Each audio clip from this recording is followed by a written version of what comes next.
card to Obama, but we also provided copies to the US Ambassador and David Cameron later today. And the message to them is to close Guantanamo and close it as soon as possible. I just wanted to share with you, you've all seen the card and the letters. The letter to Matthew Barzan and David Cameron refers to the Geneva Convention and the Articles 317 and 109, and I just wanted to share with you just to remind us all how much the US has been flouting the Geneva Convention over the years, and it's a very short piece I want to refer to here, but if you can bear with me.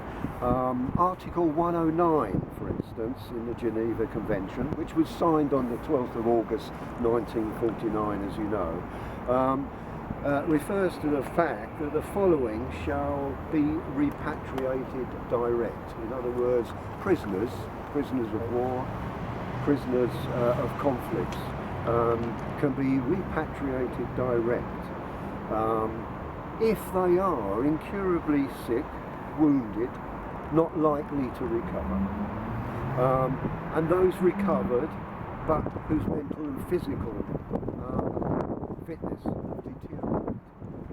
So those people, those prisoners, can be repatriated and should be at any time. And the following can be accommodated to a neutral country. And who are they talking about in the Geneva Convention? The wounded and sick due to recover in 1 year. Prisoners whose mental and physical health is seriously threatened by continual captivity, and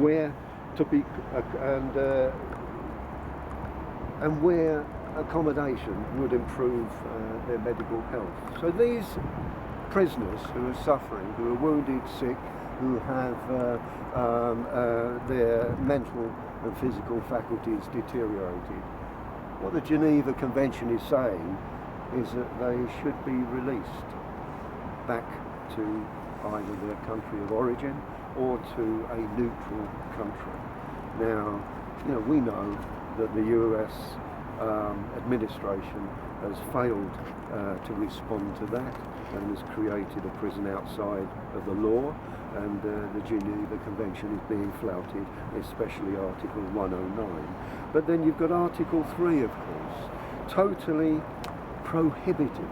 In other words, what the US as a country, as a military force, should not be doing. Those that have taken no part in hostilities or who have laid down their arms, there is prohibition against acts of violence to life or person, murder, mutilation, cruel treatment, torture of prisoners. The taking of hostages is prohibited. Outrages on personal dignity, humiliating and degrading treatment, the passing of sentences and carrying out of executions, the wounded and sick, the Convention says, should be collected and cared for. So you can see clearly again in Article 3, the US is flouting the Geneva Convention. And Article 17, no physical or mental torture, nor any other form of coercion may be inflicted on prisoners. May not be threatened, insulted, or exposed to maltreatment. So the Geneva Convention is absolutely clear, and we have said to Matthew Barzan, and later on we'll be saying to David Cameron today on the 13th of February 2016, that the flouting of those conventions 3, 17 and 109 and the whole sense of the Geneva Convention is something we find abhorrent, and we have to say that Guantanamo should have been closed long ago.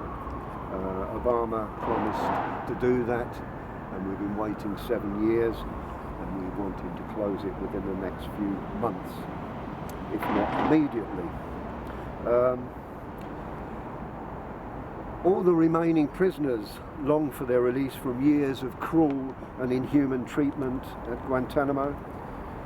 Every day they are denied their human rights in violation of the Geneva Conventions, as I've said, 317, 109. Guantanamo is a stain on the reputation of the US. It has damaged the US national security. It is a symbol of injustice to the whole world. The recent US Senate report acknowledged the systematic use of torture in Guantanamo. International organisations, including the United Nations, have called for Guantanamo to close. We are saying to David Cameron and Matthew Burzon, London ambassador, US ambassador in London, we urge you to make strong representations to President Obama to close Guantanamo and not relocate it to a federal or military prison on US soil. Relocation would perpetuate the injustice of Guantanamo and end all hope of release for the remaining prisoners.